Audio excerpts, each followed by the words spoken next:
kalian melewati daripada taman-taman surga, ya, wa dia mulanduri taman-taman surga apa Allah taala pengen bita farta'u, maka mampirlah, kata Nabi. Kalau kalian melewati taman surga maka disuruh mampir, kata Rasulullah.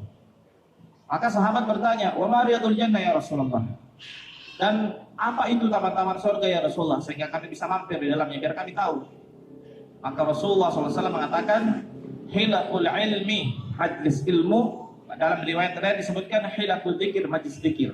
Alhamdulillah pada kesempatan ini kita mengumpulkan antara dua riwayat, ada majlis dzikir dan ada majlis ilmu. Kedua-duanya berkumpul berada pada malam ini bersama kita. Semoga ini termasuk daripada taman-taman surganya Allah Subhanahu wa taala. Amin ya rabbal alamin. Yang kami muliakan orang tua kita dan para habaib semuanya, para dzurriyyah Rasulullah SAW, yang mana berkumpulnya kita bersama malam ini kepada bersama para sayyid, para habaib. Mereka adalah yang dimaksud di dalam ayat Al-Quran, sebagaimana perintah Allah Subhanahu wa taala di dalam surat Asy-Syu'ara kepada Rasulullah, qul la as'alukum alaihi ajran illa al-mawaddata fil qurba. Allah Subhanahu wa taala mengatakan kepada Rasulullah, qul, katakanlah wahai Muhammad kepada umatmu, la as'alukum alaihi ajran, aku tidak meminta kepada kalian wahai umatku upah saya mengislamkan kalian dan segala kesusahan yang ditanggung Rasulullah selama berdakwah dan menyebarkan Islam, illal mawaddata fil qurba, kecuali untuk mencintai daripada kerabat keluargaku, kata Rasulullah. Alhamdulillah di tengah-tengah kita ini hadir para kita, ya, para habaib kita. Semoga dengan kehadiran mereka semuanya bersama kita dalam majelis ini bisa menjadi sebab turunnya keberkahan bersama kita semuanya. Amin ya rabbal alamin. Kepala ya nasanna para hadir di majelis An-Nur ini. Sebelum saya menjelaskan isi daripada kitab yang akan kita baca, sekelumit saya akan jelaskan tentang yang kita baca tadi ini. Jadi yang kita baca tadi ini, ya, adalah Maulid Ad-Dibai, namanya Maulid Ad-Dibai. Jadi itu kitab Maulid ini rupa-rupanya. Mungkin yang masyhur tadi ini Mandar Barazanji, ya. Kita biasa baca Barazanji. Barazanji itu kitab Maulid. Kenapa dikatakan Barazanji? Itu nisbah kepada pengarang kitab Al-Barazanji, namanya Sayyid Ja'far bin Hasan Al-Barazanji. Barazanji itu nama kota. Kalau kita orang Mandar, Al-Mandari gitu. Nah, Al-Barazanji berarti nama kotanya Al-Barazanj. Siapa pengarangnya? Namanya Sayyid Ja'far, seorang sayyid juga, seorang keturunan Rasulullah, namanya Sayyid Ja'far bin Hasan Al-Barazanji. Nah, beliau mengarang kitab Maulid namanya Barazanji. Ini yang dibawa oleh anak guru kita dulu, yang dibawa oleh anak guru ta Abu Dalle, dibawa oleh anak guru ta Haji Muhammad Tahir, Habib Hasan bin Sahal Fallero dan lain sebagainya. Juga akhir-akhir ini ulama kita juga semenjak tahun 1960-an di Pambusuan dulu pertama kali Maulid Tiba ini datang. Jadi Maulid Tiba ini juga dibawa, disusun oleh para ulama, namanya Syekh Abdurrahman At-Tibai, seorang ulama besar. Pertama kali datang di Tanah Mandar, dibaca ini kitab tahun 1960. Itu saya belum lahir. Mungkin hadirin juga sebagian belum lahir, tahun 1960. Nah, itu pertama kali. Maulid Ad-Dibai ini isinya sama dengan Barazanji, yaitu cerita tentang perihal detik-detik kelahiran Rasulullah SAW dan peristiwa-peristiwa istimewa yang terkait menjelang kelahiran Rasulullah SAW. Makanya, mau membaca itu Barazanji atau Maulid Tiba atau Maulid apapun itu, banyak rupa-rupanya, bikin dari tahu membaca Asrakal. Saya dia, ya Nabi salam alaika. Kenapa kata para ulama, ketika kita membaca sejarah Rasulullah, ketika sampai pada cerita menjelang kelahiran Nabi Muhammad SAW, maka ulama mengatakan Rasulullah hadir di tengah-tengah kita oleh Nabi SAW diwayatkan.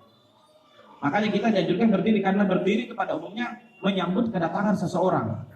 Nah, dalam hal ini apa Nabi kita tahu berarti boleh Nabi SAW. Jadi mau mengadakan ke majelis basare, apa yang mupiro Nabi SAW yang sebagaimana disebutkan Al-Imam Jalaluddin As-Suyuti di dalam kitabnya, ya ma min majlisin aw baitin aw qaryatin quri'a fihi al-maulid an-nabi sallallahu alaihi wasallam illa azalallahu fihi an-nakabat wal bala' wa ghairi dzalik.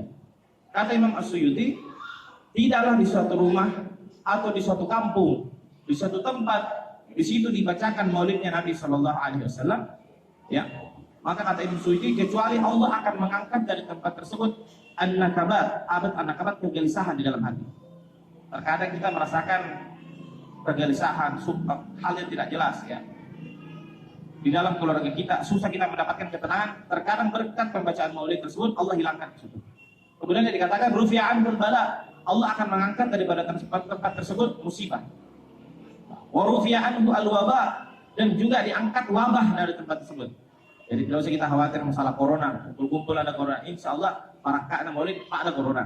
Nah, seperti itu. Alhamdulillah. Nah, ini yang bilang bukan saya, yang bilang mengatakan seorang ulama besar, Al-Imam Jalaluddin As-Suyuti, yang kitab-kitabnya dibaca di pesantren-pesantren semuanya. Ini para santri banyak hadir sini. Bersama di pada malam kita ini para santri-santri Ponpes Darul Ulum Dakwah Jawa Timur dan para staf pengajar di sini, para alumni. Nah, ini dibahas Imam Jalaluddin As-Suyuti, ini kitab-kitabnya dibaca di pesantren. Beliau mengarang 999 kitab di semua bidang ilmu, tafsir, hadis, usul, lughah dan lain sebagainya. Ini Imam Jalaluddin As-Suyuti mengarang sebuah risalah, sebuah kitab yang membahas tentang keutamaan Maulid Nabi Sallallahu Alaihi Wasallam. Jadi itu enak dibaca di luar biasa enak Maulid dibaca di dan dianjurkan ketika pembacaan Maulid berlangsung diharapkan jangan ada yang ngobrol. Nah, jangan ada yang ngobrol kita khusyuk mendengarkan, dipahat, pikiran kita udah laut supaya lebih sempurna ada kita mendapatkan. Nah, karena kalau di Jawa Timur ya, di Jawa Barat, di Jakarta dan Jawa Tengah dan sebagainya, ini pembacaan Maulid ini sudah masuk di mana-mana. Maunya Jumat sudah ramai di mana-mana itu. Baik yang di masjid, baik yang di rumah-rumah. Karena mereka sudah mengalami daripada keberkahan daripada majelis seperti ini. Dan yang paling kita harapkan adalah dikatakan dalam sebuah keterangan, seseorang yang hadir di majelis-majelis sedikit seperti ini, duduknya saja di situ sudah menjadi sebab pengampunan dosa dari Allah Subhanahu wa taala. Jadi kalau di luar majelis nanti kita istighfar betul-betul mendapat dosa dari Allah taala. Kita membaca istighfar, astagfirullahaladzim. Mari duduk di majelis tidak tanpa membaca istighfar pun, sekitar duduk niat hadir untuk majelis, beliau untuk merani pengajian, dikoro tak apa dia harus dosa dari Allah taala. Nah, dan ada yang perlu saya luruskan sedikit di sini tentang pandangan tentang pengajian. Nah, ini masih sering saya dapati. Jadi beberapa luar salat buat di piro lambat pengajian, mau hadir. Tidak mau hadir. Mengapa ini? Dan bisa lambat pengajian nih. Mengapa itu mau hadir? Bisa balik mengaji.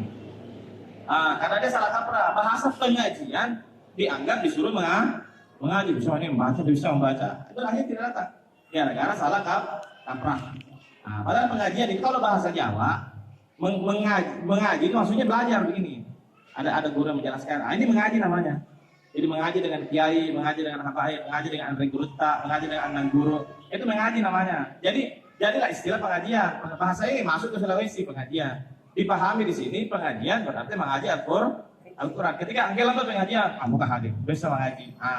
Karena salah kaprah tentang makna pengajian. Jadi kita hadir, saya mau jangan pengajian hadir. Itu harus membaca, aman.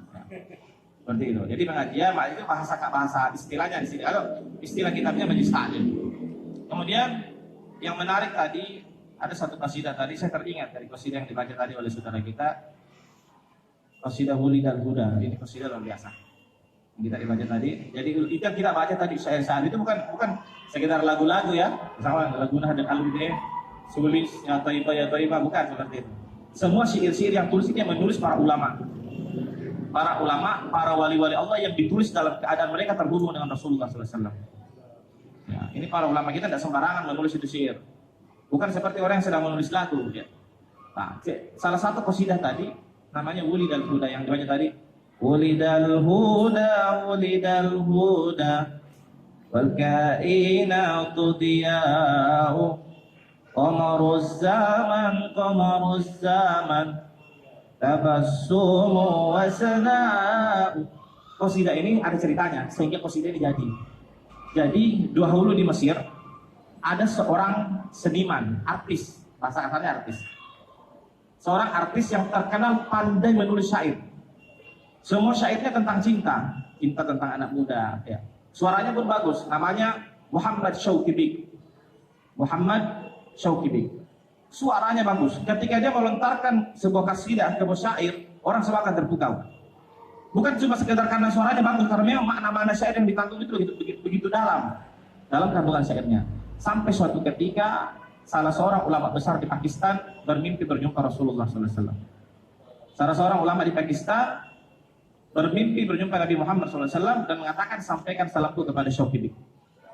Wahai Syekh, sampaikan salamku kepada Syokibik. Rasulullah kirim salam kepada Muhammad Syokibik. Maka ulama Pakistan ini berangkat ke Mesir, menemui artis tersebut. Dia seorang artis, dia bukan ulama. Bukan. Tapi dia dapat salam dari Nabi Muhammad SAW. Hanya ketika disampaikan kepadanya, wahai Syokibik, saya ingin menyampaikan suatu hal yang besar kepadamu. Kata berita apa yang kau sampaikan kepadaku? Kata beliau, sesungguhnya semalam beberapa malam aku berjumpa Rasulullah SAW dan Rasulullah menitipkan salam kepadamu. Saat itu Muhammad Syokibik saking gembiranya mendapatkan salam dari Rasulullah SAW, semenjak saat itu dia berjanji tidak akan lagi menggunakan syair-syairnya, tidak lagi akan menggunakan suaranya kecuali untuk memuji Nabi Muhammad SAW. Maka disusun itu qasidah, Wuli dan Huda, telah lahir